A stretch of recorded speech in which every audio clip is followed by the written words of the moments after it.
Hello, my name is Brittany McManus, and this is my capstone project over uncovering scars, the impact of childhood trauma on adult life. This is the agenda, starting at the reason for topic and making its way down to the references. This will be the different things that we talk about today. The reason I chose this topic is a really personable reason. I have resonation with the fact that I went through childhood trauma more than one event, including being a part of a broken family all the way to a molestation and rape during my early years. And so I wanted to understand the different effects on a deeper level of how this trauma affects our relationships and our mental health into our adulthood. Since I am somebody who fell in love with a man who was domestically violent, I want to understand why and how that childhood trauma affected the choices that I made as an adult. Childhood trauma, when you hear the word trauma, you usually think of a physical abuse, but there is more than one type. It can be sexual, it can be neglect, it can even be the exposure to violence of two parents fighting, two grandparents fighting, parental separation or divorce, natural disasters that uproot you from your life, a car accident, or more. Anything that has a profound impact on your well-being and affects your development, that is an experience that could be classified as childhood trauma. The first psychological aspect I'm going to be talking about is classical conditioning and how it correlated with my hypothesis. It was proposed by Russian physiologist Ivan Pavlov. It emphasizes the power of association in shaping behaviors. According to the theory, individuals learn through association, where a neutral stimulus becomes associated with an unconditioned stimulus and elicits a conditioned response. So, in the case of childhood trauma, the traumatic experience itself becomes the unconditioned stimulus, where the conditioned response is the negative emotions and behaviors that are felt during that trauma. Over time, this conditioned response becomes so deeply ingrained that we learn to have repetitive patterns of thinking, feeling, and behavior. These associations can persist into adulthood and it affects an individual's mental health. For instance, individuals who have experienced trauma may exhibit PTSD symptoms such as intrusive thoughts, nightmares, and flashbacks. The next psychological theory I'm going to be discussing is the cognitive development theory developed by Swiss psychologist Jean Piaget. It emphasizes the importance of cognitive processes such as thinking and reasoning and shaping an individual's understanding of the world. There are four stages to this theory. Stage one is a sensory motor period. Stage two is pre-operational period. Stage three is concrete operational period. And stage four is formal operational period. During certain stages of cognitive development, individuals are vulnerable to the impact of trauma. For instance, during the sensory motor stage, which is birth to age 2, a child's understanding of the world is primarily focused on their physical sensations that they're feeling. And so traumatic experiences during this stage does disrupt the child's ability to process and understand those experiences, which can lead to difficulties regulating their emotions. And then during the preoperational stage, ages 2 to 7, that's where children are developing symbolic thinking and language skills.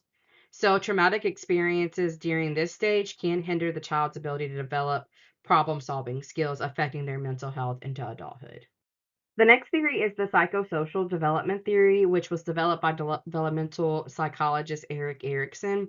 It outlines 8 stages of human development, each with a specific conflict to resolve. The initial stage is trust versus mistrust, which is from birth to 1 year, and that is where neglect or abuse can lead a child to develop mistrust towards caregivers and others. This results in difficulties in forming trusting relationships, which often leads to anxiety and insecurity in our adult relationships. The second stage is autonomy versus shame and doubt from 1 to 3 years old, and this is where trauma can damage a child's sense of autonomy, leading to feelings of shame and doubt. The third stage is the initiatives versus guilt, which is from 3 to 6 years old, and sees trauma inhibiting a child's initiative, which can lead to overwhelming guilt. As a result, adults may feel guilty or hesitant to pursue their goals. The fourth stage is industry versus immaturity from 6 to 12 years old. Trauma during this period can instill feelings of inferiority and perceived lack of competence. So adults may feel inadequate and avoid challenges due to fear of failure. And then the final childhood stage is identity versus role, which is the one that I identify with the most. And it's from 12 to 18 years old, and is when trauma can disrupt the development of a stable identity, leading to a role confusion, which creates an unstable self image, decision making difficulties, and causes challenges in establishing a coherent life path. So for me, I spent my whole life being a parent. And so I kind of lost self of who I am. And that stage is the one that learning about was the most notable for me. The attachment theory was formulated by John Bowlby and Mary Ainsworth. It states that coping mechanisms are based on the influence of our caregivers in our environment. It does emphasize that children go through various stages of attachment and that having at least one positive attachment is important for the child's social and emotional development. So it identifies several different attachment styles that we develop during our childhood. The first one is secure attachment, which results from consistent and responsible caregiving, which leads to a healthy, trusting relationships in adulthood. So basically, feeling secure. Anxious preoccupied is the next one, and this is where children experience caregivers who are inconsistently responsive, which can cause the child to develop a heightened sense of anxiety about the availability and reliability of their close relationships. In adulthood, with this attachment style, you often struggle with insecurity and overdependently on the partners for validation and reassurance, which can lead to clinginess and conflict due to lack of trust. The next one is dismissive avoidant attachment, which typically originates from caregivers who are emotionally distant or unresponsive to the emotional needs of their children. These children learn to rely on themselves, and so they suppress their emotions as coping mechanism. As a result, they grow up valuing that independence over intimacy, which often makes it to where they avoid close relationships to protect themselves from that potential rejection or disappointment to their emotional needs. And the last one is the fearful avoidant attachment style. This is where they struggle with trust and intimacy in relationships. So there's kind of a push-pull dynamic here where the fear of getting hurt causes you to distance yourself from those close connections. And this comes from childhood experiences where you've went through neglect and unpredictable affection. The final theory I'm going to be talking about is social learning theory by Albert Bandura, which states that observational learning and interpersonal experiences play a crucial role in shaping our behavior. It also proposes that individuals learn by observing and imitating the behaviors of others within their environment. So, traumatic experiences during this time, during early childhood, profoundly affects this learning process and can result in behavior patterns that are maladaptive during adulthood. It indicates that exposure to traumatic events in childhood can lead to negative social cues and stereotypes, and also that fosters the emergence of fear, aggression, and other detrimental behaviors.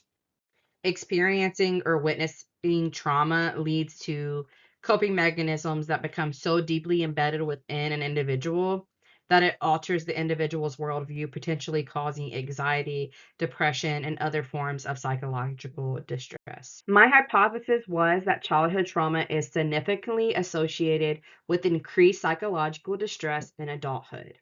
This causes adverse effects in adult interpersonal relationships and mental health. I tested this hypothesis by online research, library databases, and online platforms for data collection, such as the survey that I employed on Facebook. Overall, I was very pleased with the results that I got during this project. I did receive 65 responses on the survey that I conducted, which was conducted through Facebook. And then I found about 15 to 20 references that helped me prove my hypothesis to be substantial through different online library databases and things like that. And so, one notable result that was very interesting to me was that all of the participants out of 65, none of them reported only having one traumatic event during their childhood. Everybody had at least two or more, which was very heart-wrenching for me that children go through that much trauma.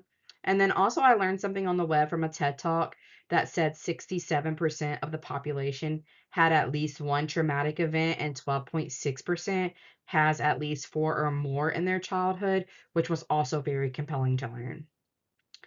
Another thing that was very surprising to me was how candid and honest and vulnerable the participants were when I asked them to describe how their childhood trauma affected them currently and during their childhood stages.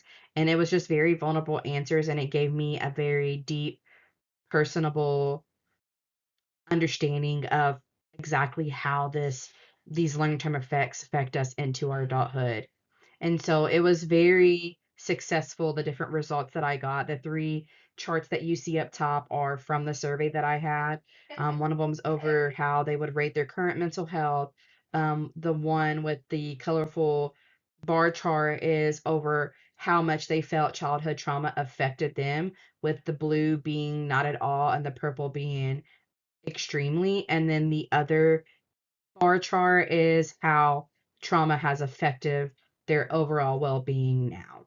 And so you see zeros at 1% and 23 people are at 5% being extremely affected. While I did distribute the survey successfully and did garner a significant number of responses, there were certain limitations that I did face. One of those limitations was the lack of specific organization to collaborate with.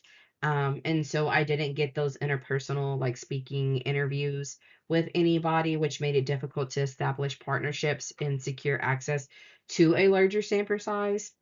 Another limitation was that the survey was only available in English, so anybody that is bilingual or only speaks a different language was not able to do the survey, which could have hurt the potential to reach a wider audience. And the last limitation is that those who have experienced trauma were probably more intrigued to do the survey, which could lead to a biased understanding of the long-term effects of childhood trauma. And it could also exclude important perspectives and experiences from those who have not personally experienced trauma, but do have insights and knowledge about its effects. As far as the future directions for my research project, the community that participated in the project greatly benefits from the insights that I did gain. By raising awareness about childhood trauma and its long-term consequences, the project helps individuals understand the potential impact it may have on their own mental health, which could motivate them to seek support therapy or engage in their own self-help strategies. Furthermore, the project does highlight the importance of early intervention and support, and helps with the potential consequences of childhood trauma and how the community can come together to protect these children. I feel like that I've discussed the different lessons learned, but I will do a recap. I did learn that trauma has a pervasive and long-lasting impact on individuals, especially those who have went through a number of traumatic events throughout their childhood. It is very important to offer early intervention and resources and supports within the community to help these children understand that they're not alone and that their voice deserves to be heard. I know that with me reflecting on my own childhood trauma, it allowed me to connect very deeply with this project, as I could empathize with the experience of those that I studied. And it gave me a personal understanding of the struggles and healing processes involved, which did enrich my research and made it profoundly meaningful to me and anybody that gets to read it.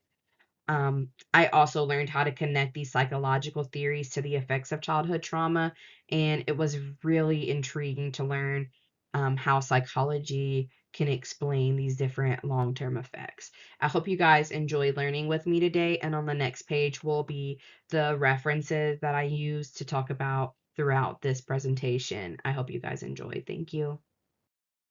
As mentioned, here are the references. I hope you guys enjoyed and have a great rest of your day.